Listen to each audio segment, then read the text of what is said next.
మనం హనుమాన్ కానీ, బలగం కానీ, డీజే టిల్లు కానీ, జాతిరత్నాలు కానీ ఇవన్నీ చేస్తున్నారన్న భయ్యా.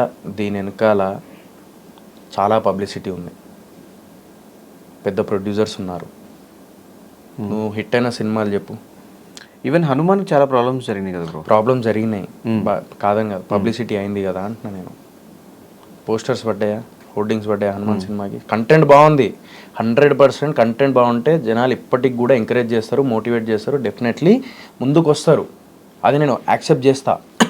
కానీ నేను ఎందుకు చేశానంటే నా దగ్గర పబ్లిసిటీకి పైసలు లేవు, మీ దాకా నేను రీచ్ అవ్వలేకపోతున్నాను. ఇప్పుడు హనుమాన్ సినిమా చేసినంత పబ్లిసిటీ నేను చేయలేదు. నా సినిమా ఇప్పుడు కూడా నాకు ఊర్లల్లో, రూరల్ ఏరియాస్లో తెలియదు నా సినిమా. ఇప్పుడు హనుమాన్ సినిమా కాంట్రవర్సీ అయ్యో, లేకపోతే థియేటర్స్ దొరకగా కాంట్రవర్సీ అయ్యి, ప్లస్ బయట హోర్డింగ్స్ పడ్డాయి, పబ్లిసిటీ చేసారు, ఎక్కడ చూసినా అదే టైంలో అయోధ్య ఇష్యూ, అన్ని సినిమాలు తో పాటు ఇది వచ్చింది కాబట్టి దాని మీద ఫోకస్ వెళ్ళింది. బట్ ఇప్పుడు అంత పబ్లిసిటీ నా సినిమాకి లేదు, నేను చేయలేకపోతున్నా, అది ఇది అని చెప్పేసి నేను, నా దగ్గర పైసలు లేవు పబ్లిసిటీకి, నా దగ్గర ఇంతే ఉన్నాయి. నీకు విషయం తెలుసా, పైరసీ వస్తే ప్రొడ్యూసర్ పరిస్థితి, పైరసీ కోసం ఆపడానికి కూడా, పైరసీ ఆపడానికి 1 month ఏదో ఉంటుంది. ఆ 1 month కూడా 1,50,000 ప్లస్ ట్యాక్స్ కట్టాలి ఆ పైరసీ వస్తుంటే డిలీట్ చేయడానికి. అలాంటి సిచ్యువేషన్ ప్రొడ్యూసర్ది.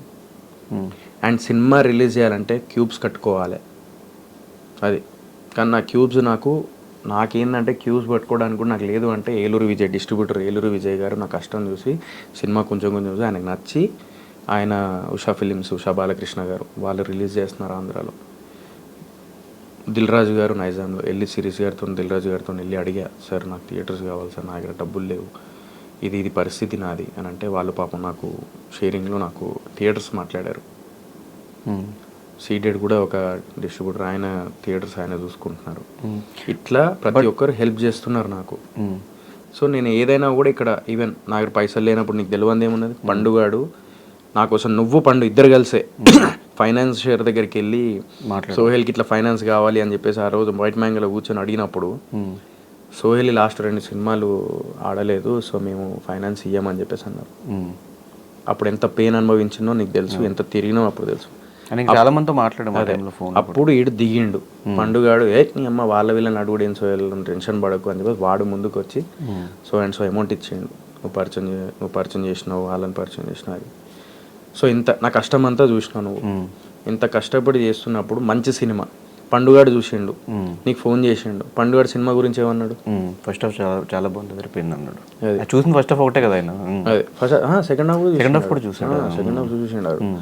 సో వాడు నీ ఫస్ట్ హాఫ్ చూసిన తర్వాత నీకు ఫోన్ చేసాడు. సెకండ్ హాఫ్ అయిపోయిన తర్వాత నీకు చేయలేదు. సో సెకండ్ హాఫ్ అయిపోయిన తర్వాత మేము బయటికి పోతాం, ఫుల్ వాళ్ళ డాడీ కానీ మనోడు కానీ ఫుల్ ఖుషి అయిపోయారు. ఆయనకి యాక్చువల్ నిద్ర వస్తుంది, ఇది కూడా చెప్పిండు. నిద్ర వస్తున్నా కూడా పిలిచిన, నిద్ర మొత్తం పోయింది ఆడిది.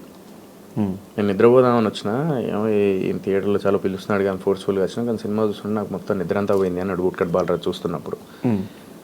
సో అలాంటి సినిమా ఇప్పుడు జనాల వరకు తీసుకెళ్ళాలంటే ఏం చేయాలి, నాకేం అర్థమైతలేదు. ఇప్పుడు మనిషి ప్రాబ్లంలో ఉన్నప్పుడు గోకి గీకి అన్నీ తీసి పెట్టేసి, నేను కానీ పాషాబాయ్ మెయిన్ ప్రొడ్యూసర్, నీకు తెలుసు ఎంత మంచోడు ఆయన, నీకు తెలియదు ఏమున్నది. అట్లాంటి సింపుల్ పర్సన్ ఆయన కూడా అక్కడ ఇక్కడ అప్పు చప్పు చేసేసి డబ్బులు తీసుకొచ్చి పెట్టి, ఈరోజు సినిమా బయటికి వచ్చిన తర్వాత మాకు మెయిన్ ప్రాబ్లం ఏమవుతుందంటే, మాలాంటి సినిమాలకి పబ్లిసిటీ పైసలు లేనప్పుడు మార్నింగ్ షో కంపల్సరీ ఓపెనింగ్స్ రావాలి, ఫస్ట్ డే కంపల్సరీ ఓపెనింగ్స్ రావాలి. ఇప్పుడు నువ్వు ఇందాక అన్నావు మంచి టాక్ వస్తే అందరు చూస్తారు అని, కానీ మంచి టాక్ వచ్చేదాకా అందరు అదే మైండ్ సెట్తో ఉంటే థియేటర్లో ఒక 10 మంది వెళ్తే వాడు షో వేయరు. థియేటర్లో 15 మంది వెళ్తే షో వేయరు. థియేటర్లో కనీసం 20-25 మంది వెళ్తే వాడు షో వేస్తారు. వాళ్ళు 25 మంది, నాకు కనీసం ఒక ఏరియా నుంచి 25 మంది ఇవ్వకపోతే నా పరిస్థితి ఏంది అని చెప్పేసి ఆలోచించి, నా సినిమా చూడండి ఫస్ట్ మార్నింగ్ షో మీరు చూడండి, మీకు నచ్చితే 10 మందికి చెప్పురు అని చెప్పేసి నేను అడగడం జరిగింది. అందుకే అడుక్కున్నా నేను, అంతే. కానీ దాని కింద నెగిటివ్గా ఇష్టమైనట్టు కమెంట్లు అవి ఇవి చేస్తుంటే నిజంగా నాకు చాలా బాధ. నా అజయ్ మైసూర్ అని నా ఫ్రెండ్ ఉంటాడు ఆస్ట్రేలియాలో, ఆయన ఇండియా వచ్చిండు. ఆయన అంటాడు, సోహెల్ నాకే బాధ అనిపించింది, కింద అన్ని కమెంట్లు వస్తున్నాయి నెగిటివ్గా, ఎందుకు చేస్తున్నారు అసలు నాకు ఏం అర్థమైతే లేదు నీ మీద అది ఇది అని అన్నాడు. నాకు తెలియదన్న, నేను ఎవరిని మోసం చేయలే, ఎవరిని ఏం చేయలే.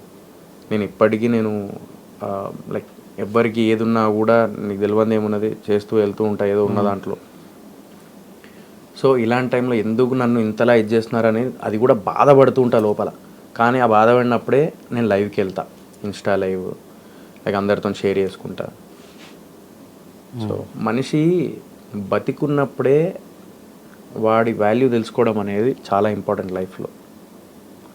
ఆ బతికున్నప్పుడు వాడి సమస్యలు వాడు స్టేజ్ మీద ఎవ్వరు చెప్పుకోరు. ఏ హీరో నీకు అరే ఏమనుకుంటున్నా ఇజ్జత్ పోతుందేమో, I should show that attitude, కొంచెం ఇట్లుండాలి అని. నాకు ఉదయ్ కిరణ్ అట్లా లేను నేను. నాకు అనిపించింది నేను చెప్పిన, నాకు అనిపించింది నేను చెప్పేసిన. నేను ఎందుకు చెప్పిన, బిగ్ బాస్ ద్వారా నేను చాలామంది ఇంటికి దగ్గరైనా, నేను వాళ్ళ కుటుంబానికి, వాళ్ళ ఒక బ్రదర్ లాగా, ఒక కొడుకు లాగా, ఒక ఫ్రెండ్ లాగా, అరే మనోడు అని చెప్పేసి వాళ్ళ లెక్కనే ఉంటా కాబట్టి నేను దగ్గరైనా. వాళ్ళకి నా ప్రాబ్లం షేర్ చేసుకున్నా నేను స్టేజ్ మీద. దాన్ని కూడా సింపతి అని అదనేది అని చెప్పేసి అంటే నేను ఏం చేయాలి? నాది ఒక్క నిమిషం మీకు ఒకటి చూపిస్తా నేను. ఇది చూపించుకోవద్దు, బట్ ఆ రోజు నాకు ఎందుకో లైక్ చాలా డిప్రెషన్లోకి వెళ్ళిపోయి నేను ఇదేనా అనమాట. ఇది ఎప్పటిది, ఇది వీడియో ఎప్పటిదో. ఇది handle this kind of situation actually it's not an easy thing to అంటే మన లైఫ్లో. సో ఇది ఇది ఏంటంటే బేసికల్లీ ఇవన్నీ నేను ఏదో సింపతి కోసం అదంతా కాదు. డెఫినెట్లీ ప్రతి ఒక్కరు డిప్రెషన్లోకి వెళ్తారు, ఈ ఫీల్డ్లో ప్రతి ఒక్కరు వెళ్తారు. బట్ కెమెరా ముందుకు వచ్చేసరికి ఏం లేదురా మా లైఫ్ కలర్ఫుల్గా ఉంది అని చెప్పేసి చెప్పుకుంటారు. బట్ నేనేందంటే ఇంకా చేదాటిపోయింది నాకు, ఫ్రాంక్లీ స్పీకింగ్. నాకు ఎందుకంటే ఈ సినిమా నాకు మార్నింగ్ షో ఫస్ట్ డే కొంచెం కలెక్షన్ వస్తేనే నా సినిమా నిలబడుతుంది. ఫస్ట్ డే నా సినిమా నడుస్తేనే నా సినిమా నిలబడుతుంది. సెకండ్ డే కొంచెం థియేటర్స్ పెరుగుతాయి. ఇప్పుడు నాకు లిమిటెడ్ థియేటర్స్ దొరుకుతాయి, కొత్తోడిని, పబ్లిసిటీ ఎక్కువ లేదు. కానీ mister ప్రెగ్నెంట్కి before organic Mama hybrid అల్లుడికి ఓపెనింగ్స్ బాగానే వచ్చినాయి కదా బ్రో, అంటే థియేటర్స్ వైజ్ కానీ అదంతా పబ్లిసిటీ లేదు. అది కూడా మేము ప్రీ రిలీజ్ ఈవెంట్ చేయలేదు బ్రో. మేము ఆర్గానిక్ మామ హైబ్రిడ్ అల్లుడికి there was no pre release event. Pre release event జరగలేము. నాకు వెళ్ళిన తర్వాత లైక్ అట్లాస్ట్ రిజల్ట్ అనేది కంపల్సరీ ఓకే, కానీ పబ్లిసిటీ కూడా జరగలేదు. But we have to accept that okay result like అంతగా అందలేదు అండ్ మనం అనుకున్నంత ఇదిగా రాలేదు. That we have to accept that. సరే ఇప్పుడు బూట్కట్ బాలరాజు చూస్తూ ఉంటే రొటీన్ సబ్జెక్ట్ ట్రైలర్ లాగానే ఉంది అని చెప్పేసి అంటూ ఉంటారు. బట్ నేను ప్రతి సినిమా ఏది కొత్తగా ఉండదు, ప్రతి సినిమా కథ అక్కడే ఉంటుంది, కానీ ట్రీట్మెంట్ స్క్రీన్ ప్లే వేరు ఉంటుంది. Boot cut Balaraju, hero Sohel బయటకు వచ్చి బిగ్ బాస్కి నేను వెళ్ళేటప్పుడు నన్ను బాగా సపోర్ట్ చేశారు, ఇప్పుడు సినిమాకి ఎందుకు వెళ్ళటం లేదు అని ఒక వీడియో బాగా వైరల్ అయింది. యాజ్ ఎ కామన్ ఆడియన్గా మీరు చూసే ఉంటారు. సో అది చూడక ముందు మీరు వీడియో చేశారా, చూసిన తర్వాత చేశారా వీడియో? లేదు, అది నేను చూసింది pre release event video. Pre release ఈవెంట్లో ఆయన నీల్ డౌన్ చేసి ఆయన నా సినిమాకి వెళ్ళండి, నాకు చెప్పడానికి ఇంకేం లేదు, పబ్లిసిటీ కూడా డబ్బులు లేవు, please go watch this film అంటే నేను చాలా ఎమోషనల్గా ఫీల్ అయ్యి చేశా. దానికన్నా ముందు ఆయన నా ట్రైలర్ రిలీజ్ అయింది, చూసి ట్రైలర్ రియాక్షన్ ఇవ్వు అని చెప్పాడు. I do trailer reactions also చెప్తే నాకు నచ్చలేదు ఆ ట్రైలర్, చాలా క్లీషేడ్గా ఓల్డ్ స్కూల్ స్టఫ్ లాగా ఉంది. సో అప్పుడు నేను అదే ఆ రకంగా హెల్ప్ చేయలేకపోయాను కదా, ఈ రకంగా హెల్ప్ చేద్దామని పెట్టా. It got good reach. So దాని తర్వాత ఆ వీడియో చేశాను నేను రీసెంట్లీ. ఆయన ఇక్కడ థియేటర్ బయట వెళ్ళండి అన్న బిగ్ బాస్ టైంలో సోహెల్ అని కామెంట్ చేశారు, ఇప్పుడు వెళ్ళట్లేదంటే ఎందుకు వెళ్తారు, ఎందుకు వెళ్ళాలి అంటే ప్రతి ఒక్కడు ఇప్పుడు నేను కూడా వస్తా సింపతి బయటకి ఎమోషనల్గా, నేను కూడా చాలా డబ్బులు పెట్టానంట, నా సినిమా కూడా చూడాలా? People will decide what to watch, what to consume. అందరూ ఇంకా ఏడుస్తూ ఉంటే ఏమవుతుంది? Concentrate on your film making. జనాలకి ఏం కావాలో అర్థం చేసుకొని ఫీడ్బ్యాక్ తీసుకొని చేయాలి. అట్లనే ఇష్టం ఉన్నట్టు సినిమాలు తీస్తా మీరు చూడాలంటే కుదరదు. పెద్ద పెద్ద సినిమాలే ఎవరు చూడట్లేదు. అదే బిగ్ బాస్ కంటెస్టెంట్గా ఉన్న హోస్ట్ సినిమాలే చూడట్లేదు. వైల్డ్ డాగులు ఇంకేవో సినిమాలు వచ్చాయి, గోస్ట్, నా సామీరంగా కూడా ఇట్స్ యావరేజ్ ఫిలిం. యూఎస్లో అసలు వాష్అవుట్ అయిపోయింది. ఎందుకు చూస్తారు అంటున్నా, మీ సినిమాలో ఏదో ఉండాలి, థాట్ ప్రొవోకింగో లేకపోతే హార్ట్ హిట్టింగో లేకపోతే ఇంకా బౌండరీస్ బ్రేక్ చేసేలాగా అలాంటివి ఉండాలి ఎలిమెంట్స్. మంచి ట్రైలర్ ఉండాలి, టీజర్ ఉండాలి, లేకపోతే సాంగ్ ఉండాలి. పబ్లిసిటీ సోహెల్ కంటే మంచి పబ్లిసిటీ వేరే సినిమాలకు వచ్చిందా? రాలేదు. వీక్ రీసెంట్ టైమ్స్లో అయినా కాదు, ఈ కొన్ని సినిమాలు రిలీజ్ అయ్యాయి కదా అదే రోజు. అవును. వాళ్ళు ఏమైనా ఏడుస్తున్నారా? కాదు నేను అంటుంది, ఈయనకి వచ్చింది కదా మంచి నువ్వు మంచి ప్రోడక్ట్ ఇస్తే చూస్తారు, చాలా జెన్యూన్ ఆడియన్స్ ఉంటారు, వాళ్ళే భుజం మీద వేసుకొని అరే మస్తు సినిమా తీశారని చెప్పి వాళ్ళే అంటారు. బ్యాడ్ అయిపోతుంది అంతా, ఫోకస్ వేరే దాని మీద ఉంది, ప్రాబ్లం అది.